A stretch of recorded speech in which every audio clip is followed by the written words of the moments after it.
बिस्मिल्लाहिर्रहमानिर्रहीम। अस्सलाम वालेकुम। इस ऑडियो में हम किताब अल-शिफा को आगे कंटिन्यू करेंगे।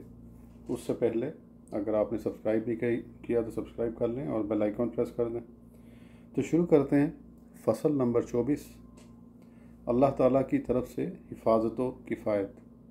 अल्लाह जल्ल मजदहू ने अपने हबीब सैयदना मोहम्मद रसूल अल्लाह सल्लल्लाहु ताला अलैहि वसल्लम को लोगों के शर और फसाद से महफूज व मामून रखा था।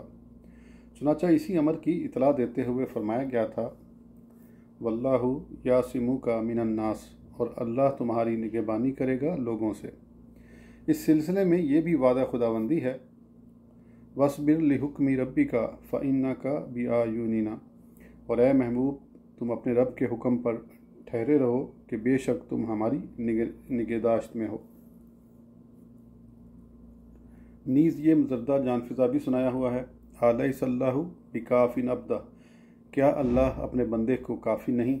इस आयत करीमा की तफसीर में कहा गया है कि अल्लाह ताला ने हमारे आका व मौला सैयदना मोहम्मद रसूलुल्लाह सल्लल्लाहु ताला अलैहि वसल्लम से आपके दुश्मनों के बारे में किफ़ायत करने का वादा फरमाया है। इसकी तफसीर में दीगर अक़वाल भी हैं। हिफाजत मुस्तफ़ा के बारे में ये भी इरशाद बारी ताला है, इन्ना काफ़ैना कल मुस्तहज़ीन, बेशक इन हंसने वालों पर हम तुम्हें किफ़ायत करते हैं। और ये भी फरमाया है, इज़ यमकुरू बिकल्लज़ीना कफ़रू युसब्बितू का ओ यक़्तुलू का ओ यख़रिजुक व यमकुरूना व यमकुरुल्लाह वल्लाहु खैरुल माकिरीन। और ए महबूब याद करो जब काफिर तुम्हारे साथ मकर करते थे कि तुम्हें बंद कर लें या शहीद कर दें या निकाल दें, और वो अपना सा मकर करते थे, और अल्लाह अपनी खुफिया तदबीर करता था, और अल्लाह की खुफिया तदबीर सबसे बेहतर। काजी अयाद रहमतुल्लाह तआला अलैह फरमाते हैं कि हमसे काजी शहीद अबू अली सदफ़ी और हाफिज़ अबू बकर मोहम्मद बिन अब्दुल्लाह अल-मग़ाफ़री रहमतुल्लाह अलैहिमा ने अपनी अपनी सनद के साथ हदीस बयान की है कि हज़रत उम्मुल मोमिनीन आयशा सिद्दीक़ा रज़ियल्लाहु तआला अन्हा ने फरमाया कि सहाबा कराम नबी करीम सल्लल्लाहु तआला अलैहि वसल्लम की हिफाजत किया करते थे।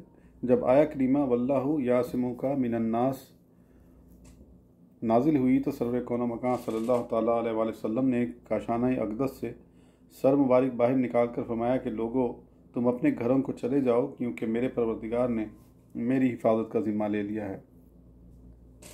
रिवायत है कि रसूलुल्लाह सल्लल्लाहु तआला अलैहि वसल्लम दौरान सफ़र जब किसी जगह क़याम फरमाते तो सहाबा कराम आपके कैलुला फरमाने के लिए किसी मुनासिब दरख्त का इंतखाब कर देते। एक मरतबा कैलुला की हालत में अचानक एक आराबी आपके पास आ निकला और आपकी तलवार लेकर कहने लगा, बताओ अब तुम्हें कौन बचाएगा। फ़ख्र दो आलम सल्लल्लाहु तआला अलैहि वसल्लम ने जवाब दिया, अल्लाह अज़्ज़ा व जल। ये सुनकर अराबी थर थर काँपने लगा और तलवार उसके हाथ से गिर गई और उसने दरख्त में टक्कर मारी, जिसके बायस उसका भेजा निकल आया। इस पर मज़कूरा आयत करीमा नाजिल हुई। ये वाक़या सही बुखारी में भी मज़कूर हुआ है और साहिब किस्सा का नाम गौस बिन हारिस था। ये भी मज़कूर हुआ है कि नबी करीम सल्लल्लाहु तआला अलैहि वसल्लम ने उसे माफ़ फरमा दिया था, और जब वो अपनी कौम में दाखिल हुआ तो कहने लगा कि मैं उस शख्स के पास से आ रहा हूँ जो तमाम इंसानों से बेहतर है। इसी तरह का वाक़या ग़ज़वा बदर के दौरान पेश आया था। आप क़ज़ाए हाजत के पेश नज़र अपने असहाब से दूर चले गए थे कि एक मुनाफिक छुप छुपा कर आपके नज़दीक जा निकला। आगे वाक़या उसी तरह है जैसा मज़कूर हुआ। रिवायत है कि ऐसा ही वाक़या ग़ज़वा गतफ़ान के वक्त ज़ी अमर के मुकाम पर पेश आया था। वहाँ जिस आदमी ने यह वारदात की वो दासूर बिन हारिस था। वो दौलत इस्लाम से मुशर्रफ होकर वापस लौटा था। जब वो अपनी कौम में पहुँचा तो जिन लोगों ने उसे इस काम के लिए उकसाया था वो कहने लगे कि आप हमारे सरदार और हमें बहादुर शुमार होते हैं। इसके बावजूद जब आपने मुखालिफ पर काबू भी पा लिया था तो ज़ेर करने की बजाय खुद हमेशा के लिए किस तरह ज़ेर हो गए। उसने जवाब दिया कि मैंने ऐन वक्त पर एक दराज कद और सफ़ेद रेश आदमी को अपनी नज़दीक देखा, जिसने मेरे सीने पर इस ज़ोर का मुक्कर सीध किया था कि मैं पीठ के बल गिर पड़ा था और तलवार मेरी गिरफ्त से निकल कर दूर जा पड़ी थी। मुझे यकीन आ गया कि ये मारने वाला फरिश्ता है, चुनांचे मैं मुसलमान हो गया। ये भी कहा गया है कि इस वाक़े के बाद ये आयत करीमा नाजिल हुई। तर्जुमा, ऐ ईमान वालो अल्लाह का एहसान अपने ऊपर याद करो। जब एक कौम ने चाहा कि तुम पर दस्त दराज़ी करें तो उसने उनके हाथ पर तुम पर से रोक दिए, और अल्लाह से डरो और मुसलमानों को अल्लाह ही पर भरोसा करना चाहिए। ख़ताबी की रिवायत में है कि गौरिस बिन हारिस महारबी ने नबी करीम सल्लल्लाहु ताला अलैहि वसल्लम को शहीद कर देने का इरादा किया था। आपको उसके इरादे का इल्म उस वक़्त हुआ जब वो तलवार सौंध कर आपके नज़दीक आ खड़ा हुआ था। आपने दुआ फरमाई, बार इलाहा, जिस तरह तू चाहे मुझे इसके शर से महफूज रख। अचानक उसकी कमर में सख्त तकलीफ हुई, दर्द या चंके की सूरत में, और वह ऊंधे मुंह जा पड़ा। तलवार भी उसकी गिरफ्त से आज़ाद होकर दूर जा पड़ी थी। इस वाक़े को और भी कई तरह बयान किया गया है। ये भी कहा गया है कि मज़कूरा आया करीमा इस वाक़े के बाद नाजिल हुई थी। सरवर कौनो मकान सल्लल्लाहु ताला अलैहि वसल्लम को कुरैश की जानिब से हर वक़्त अंदेशा रहता था। जब मज़कूरा आया करीमा नाजिल हुई तो आप बिल्कुल मुतमईन हो गए और फरमाया कि अब कोई मुझे जलील नहीं कर सकता। अबद बिन हमीद रहमतुल्लाह ताला अलैह से मज़कूर है कि लकड़ियों का गट्ठा उठाने वाली औरत अबू लहब की बीवी आपके रास्ते में कांटेदार लकड़ियाँ बखेर दिया करती थी। कांटे भी घने और खूब तेज़ होते थे, लेकिन आप उसी तरह उन पर कदम मुबारक रखते चले जाते थे जैसे कोई रेत पर चलता है। इब्न इसहाक़ रहमतुल्लाह ताला अलैह उनसे यूँ रिवायत करते हैं कि नुज़ूल सूरह लहब के बाद जब उस औरत को मालूम हुआ कि उसके खावंद की और उसकी मजम्मत की जा रही है तो वह आपके करीब पहुँची, जबकि आप मस्जिद हराम में तशरीफ़ फरमा थे और हज़रत अबू बकर सिद्दीक़ रज़ियल्लाहु ताला अन्हु आपके पास थे। वो कमबख्ती की मारी एक बड़ा सा पत्थर लेकर आई थी, लेकिन यहाँ उसे अकेले हज़रत अबू बकर सिद्दीक़ रज़ियल्लाहु ताला अन्हु ही नज़र आ रहे थे और फ़ख्र दो आलम सल्लल्लाहु ताला अलैहि वसल्लम को देखने से अल्लाह ताला ने उसे मजबूर कर दिया था। लिहाजा आपके यार गार से पूछने लगी कि तुम्हारे दोस्त कहाँ हैं। मुझे मालूम हुआ है कि वो मेरी बुराई करते हैं, अगर मैं उन्हें देख पाऊँ तो इस पत्थर से उनका मुँह कुचल दूँ। हकम बिन अबी अलास से मरवी है कि हमने आपस में नबी करीम सल्लल्लाहु ताला अलैहि वसल्लम को शहीद कर देने का अहद किया था। जब आपने इस इरादे के तहत आपको देखा तो अपने पीछे एक ऐसी ज़ोरदार आवाज़ सुनी कि हमें ये उम्मीद न रही कि वादी तहामा का कोई शख्स जिंदा बचा हो। हम खुद बेहोश होकर गिर पड़े थे। जब होश में आए तो देखा कि आप नमाज से फारिग होकर काशाना अक़दस की जानिब तशरीफ़ ले जा चुके हैं। हस्बे वादा दूसरे रोज़ भी हम इसी इरादे से निकले। जब आपको पा लिया तो सफ़ा और मरवा की दोनों पहाड़ियाँ हमारे और आपके दरमियान आकर हायल हो गई। हज़रत उमर रज़ियल्लाहु ताला अन्हु से मरवी हुआ है कि मैंने और अबू जहम बिन हुज़ैफ़ा ने एक रात ये अहद किया कि आज हम आपको शहीद करके छोड़ेंगे। चुनाचा हम आपके दरे दौलत पर पहुँचे। हमारे कानों में आवाज़ आई कि आप कुरान करीम की ये आयतें पढ़ रहे हैं, अल-हाक़्क़ा तो मल-हाक़्क़ा वमा अदरका मा अल-हाक़्क़ा। जब आप आय करीमा फ़हल तारा लाहुम मिन बाक़ियतुन पर पहुँचे तो अबू जहम ने मेरे कंधे पर हाथ मारा और कहने लगा कि दौड़कर जान बचा लो। चुनाचा हम दोनों वहाँ से राह फ़रार इख्तियार कर गए। ये वाक़या भी हज़रत उमर फ़ारूक रज़ियल्लाहु ताला अन्हु के मुसलमान होने का एक पेश ख़ैमा है।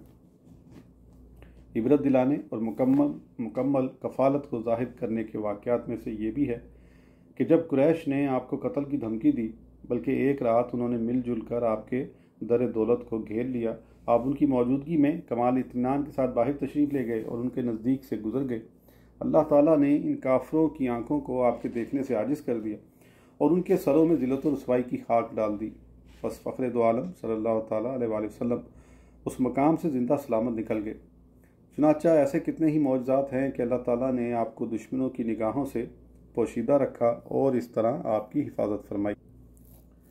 ऐसे ही वाक़यात में से गार का वाक़या है कि गार के मुंह पर मकड़ी ने जाला तान दिया था। जब काफिरों ने गार में दाखिल होने का इरादा किया तो उमिया बिन खल्फ कहने लगा, क्या तुम देखते नहीं कि गार के मुंह पर तो लकड़ी का जाला है और मेरे ख्याल में ये मोहम्मद सल्लल्लाहु ताला अलैहि वसल्लम की पैदाइश से भी पहले का है, लिहाजा दाखिल होने की ज़रूरत ही क्या है। वो लोग भी कहने लगे, वाकई बात भी दुरुस्त है, अगर अंदर कोई शख्स गया होता तो गार के मुंह पर दो कबूतर बैठे हुए ना होते।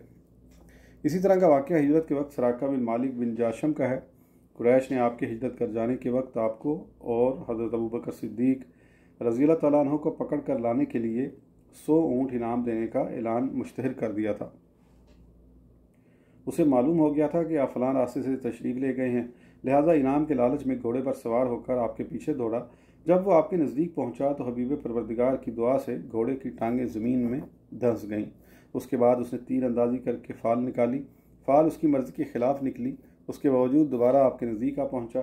आप कुरान करीम की तिलावत में हमतन मसरूफ़ थे और किसी दूसरी जानिब तवज्जो नहीं फरमाते थे।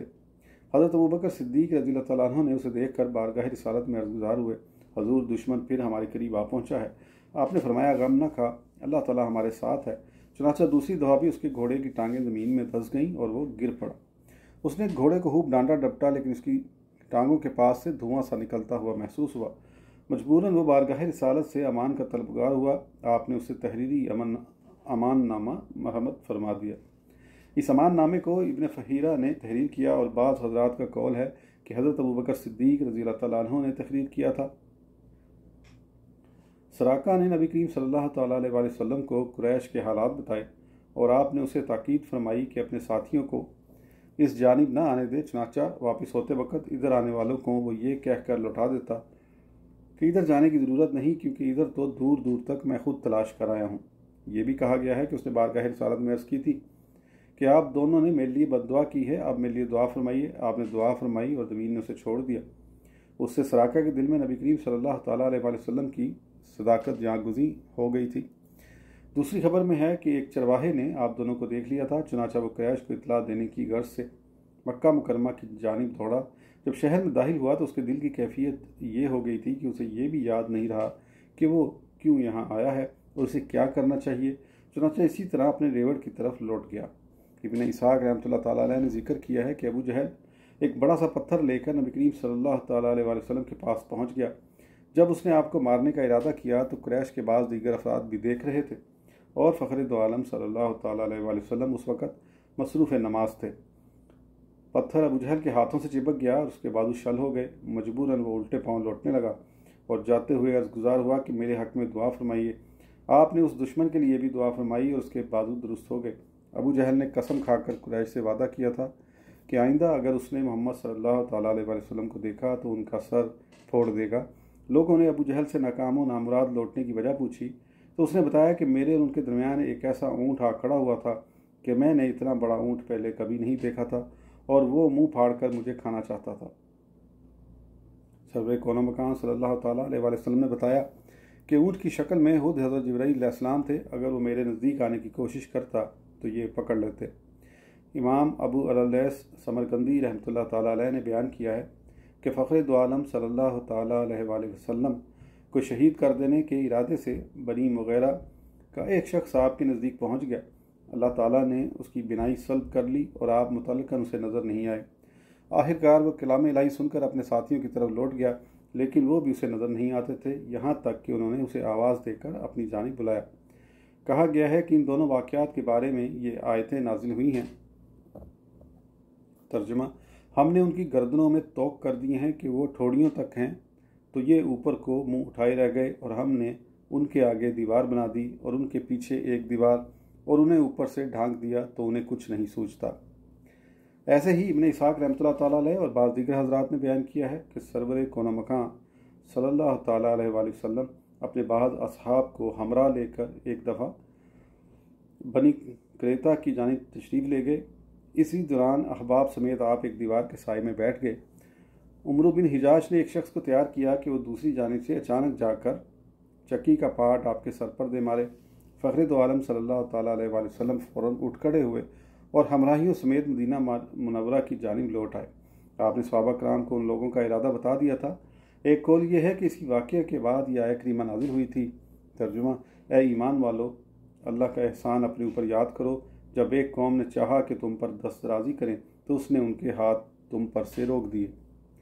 امام سمرقندی رحمۃ اللہ تعالیٰ علیہ نے حکایت کی ہے کہ نبی کریم صلی اللہ تعالیٰ علیہ وسلم بنی کلاب کے ان دو شخصوں کی دید کے بارے میں گفتگو کرنے کی غرض سے بنی نصیر کے پاس تشریف لے گئے، جنہیں عمرو بن امیہ نے قتل کر دیا تھا۔ حی بن اختب نے کہا، اے ابو القاسم تشریف رکھیے، میں آپ کے لیے کھانا لاتا ہوں، اور جو آپ چاہتے ہیں وہ بھی پیش کر دیا جائے گا۔ آپ اپنے دونوں ہمراہیوں یعنی حضرت ابوبکر صدیق اور حضرت عمر فاروق رضی اللہ تعالیٰ عنہما سمیت وہاں جلوہ افروز رہے۔ حی بن اختب نے اپنے ساتھیوں کے پاس جا کر آپ کے قتل کر دینے کی سازش تیار کر لی۔ حضرت جبرائیل علیہ السلام نے آ کر آپ کے دشمنوں کے اس ارادے سے مطلع کر دیا۔ آپ وہاں سے اس طرح اٹھ کر چلے آئے جیسے اچانک کوئی ضرورت لاحق ہوتی ہے، اور مدینہ منورہ میں واپس آ پہنچے۔ مفسرین کرام نے مذکورہ حدیث کو حضرت ابو ہریرہ رضی اللہ تعالیٰ عنہ سے یوں بیان کیا ہے کہ قریش سے ابو جہل نے یہ وعدہ کیا تھا کہ آئندہ اگر محمد صلی اللہ تعالیٰ علیہ وسلم کو دیکھ پاؤں تو ان کی مبارک گردن کو نعوذ باللہ اپنے ناپاک قدموں سے پامال کر کے رکھ دوں گا۔ ایک روز نبی کریم صلی اللہ تعالیٰ علیہ وسلم کھڑے ہو کر نماز پڑھ رہے تھے۔ کفار نے ابو جہل کو مطلع کر دیا تو وہ برے ارادے سے آپ کے قریب جا پہنچا، لیکن فوراً بدحواس ہو کر الٹے پاؤں بھاگنے پر مجبور ہو گیا اور دونوں ہاتھوں سے اپنے آپ کو بچانے کی کوشش کرتا جا رہا تھا۔ لوگوں نے اس سے ناکام و نامراد واپس لوٹنے کی وجہ پوچھی تو کہنے لگا کہ میرے نزدیک اچانک ایک آگ سے بھری ہوئی خندق آ گئی اور قریب تھا کہ میں اس میں گر پڑتا۔ نیز میں نے اتنے پروں کے پھڑپھڑانے کی آواز سنی جن سے زمین بھری ہوئی تھی۔ نبی کریم صلی اللہ تعالیٰ علیہ وآلہ وسلم نے بتایا کہ وہ فرشتے تھے، اگرچہ وہ مجھ تک پہنچنے سے باز نہ آتا تو فرشتے اس کا ہر ایک جوڑ توڑ کر رکھ دیتے۔ اس کے بعد یہ آیتیں نازل ہوئیں۔ ترجمہ: ہاں ہاں، بے شک آدمی سرکشی کرتا ہے اس پر کہ اپنے آپ کو غنی سمجھ لیا، بے شک تمہارے رب ہی کی طرف پھرنا ہے۔ بھلا دیکھو تو جو منع کرتا ہے بندے کو جب وہ نماز پڑھے، بھلا دیکھو تو اگر وہ ہدایت پر ہوتا یا پرہیزگاری بتاتا تو کیا خوب تھا، بھلا دیکھو تو اگر جھٹلایا اور منہ پھیرا تو کیا حال ہوگا، کیا نہ جانا کہ اللہ دیکھ رہا ہے۔ ہاں ہاں، اگر باز نہ آیا تو ضرور ہم پیشانی کے بال پکڑ کر کھینچیں گے۔ کیسی پیشانی، جھوٹی، خطا کار، اب پکارے اپنی مجلس کو، ابھی ہم سپاہیوں فرشتوں کو بلاتے ہیں۔ ہاں ہاں، اس کی نہ سنو اور سجدہ کرو اور ہم سے قریب ہو جاؤ۔ روایت ہے کہ شیبہ بن عثمان حجبی نے غزوہ حنین کے روز آپ کو دیکھا تو کہنے لگا کہ میں اپنے باپ کے خون کا بدلہ آپ سے لوں گا۔ اس کے باپ کو حضرت امیر حمزہ رضی اللہ تعالیٰ عنہ نے قتل کیا تھا۔ جب میدان کارزار گرم ہوا اور لوگ اپنی اپنی جگہ مصروف ہو گئے تو وہ پیچھے کی جانب سے آپ کے قریب آ پہنچا اور وار کرنے کی غرض سے تلوار سونت لی۔ اس کا اپنا بیان ہے کہ اچانک میری جانب آگ کا ایک شعلہ بلند ہوا اور بجلی کی طرح میری طرف لپکا۔ میں واپس دوڑنے لگا تو نبی کریم صلی اللہ تعالیٰ علیہ وآلہ وسلم نے مجھے دیکھ لیا اور اپنے پاس بلایا۔ جب میں بارگاہ رسالت میں حاضر ہو گیا تو آپ نے میرے سینے پر اپنا دست اقدس رکھ دیا۔ اس سے پہلے کوئی شخص مجھے آپ سے بڑھ کر ناپسند نہیں تھا، لیکن دست اقدس ہٹانے سے پہلے یہ کیفیت ہو گئی کہ ساری مخلوق میں آپ سے زیادہ میرے نزدیک کوئی محبوب نہ رہا۔ اس کے بعد آپ نے حکم دیا کہ میرے قریب ہو کر جہاد کرتے رہو، چنانچہ میں برابر تلوار کے جوہر دکھاتا اور آپ کی خاطر جان کی بازی لگاتا رہا۔ اس وقت میری حالت یہ ہو گئی تھی کہ اگر میرا باپ بھی آپ کے مقابلے پر آیا ہوتا تو میں اسے بھی تہہ تیغ کر دیتا۔ حضرت فضالہ بن عمرو رضی اللہ تعالیٰ عنہ سے روایت ہے کہ فتح مکہ کے روز حالت کفر میں میرا ارادہ ہوا کہ آپ کو قتل کر دوں۔ آپ خانہ کعبہ کا طواف کر رہے تھے اور میں اسی ارادے سے آپ کے نزدیک جا پہنچا۔ آپ نے دیکھ کر فرمایا، کیا فضالہ ہے؟ میں نے اس بات میں جواب دیا، فرمایا تو دل میں کیسی باتیں لیے پھرتے ہو؟ میں نے عرض کیا، کچھ بھی نہیں۔ یہ سن کر آپ مسکرائے اور میرے حق میں دعا کی۔ اس کے بعد اپنا دست اقدس میرے سینے پر رکھ دیا، جس سے میرے مضطرب دل کو قرار آ گیا۔ خدا کی قسم، ہاتھ ہٹانے سے پہلے مجھے آپ ساری مخلوق سے محبوب ہو گئے تھے۔ ایسے ہی مشہور واقعات میں سے عامر بن طفیل اور اربد بن قیس کا واقعہ ہے۔ یہ دونوں بھی ایسا ہی ارادہ لے کر آپ کے پاس آ پہنچے تھے۔ عامر نے اربد سے طے کر رکھا تھا کہ مدعی نبوت کو میں باتوں میں لگا کر اپنی جانب متوجہ کروں گا اور موقع سے فائدہ اٹھا کر تم اسے قتل کر دینا۔ عین وقت پر جب اربد نے کچھ بھی نہیں کیا تو عامر نے اسے وجہ دریافت کی، تو اربد نے جواب دیا کہ جب میں محمد صلی اللہ تعالیٰ علیہ وآلہ وسلم کو قتل کر دینے کا ارادہ کرتا تھا تو سامنے تم نظر آتے تھے، بس میں تمہیں کس طرح قتل کر سکتا تھا؟ سبحان اللہ۔ عصمت الہی سے یہ بھی ہے کہ کتنے ہی یہودیوں اور کاہنوں نے آپ کے ظہور کی خبریں دی، قریش کے سامنے اس امر کا تعین کیا اور انہیں آپ کے غلبے کی خبر دیتے ہوئے آپ کو قتل کر دینے پر ابھارا، تو اللہ تعالیٰ نے آپ کو ان کے شر سے محفوظ و معمون رکھا اور سارا کام اپنے انجام کو پہنچا۔ اسی فضیلت کا ایک حصہ یہ بھی ہے کہ اللہ تعالیٰ نے آپ کو ایسا رعب مرحمت فرمایا ہوا تھا جو 1 ماہ کی مسافت تک بسنے والے لوگوں پر چھایا رہتا تھا، جیسا کہ سرور کون و مکان صلی اللہ تعالیٰ علیہ وآلہ وسلم نے خود فرمایا ہے۔ آج کی آڈیو کے لیے اتنا ہی، پھر انشاءاللہ اگلی آڈیو میں آگے کنٹینیو کریں گے۔ اس وقت تک کے لیے اجازت دیجیے، سبسکرائب کرنا نہ بھولیں۔ اللہ حافظ۔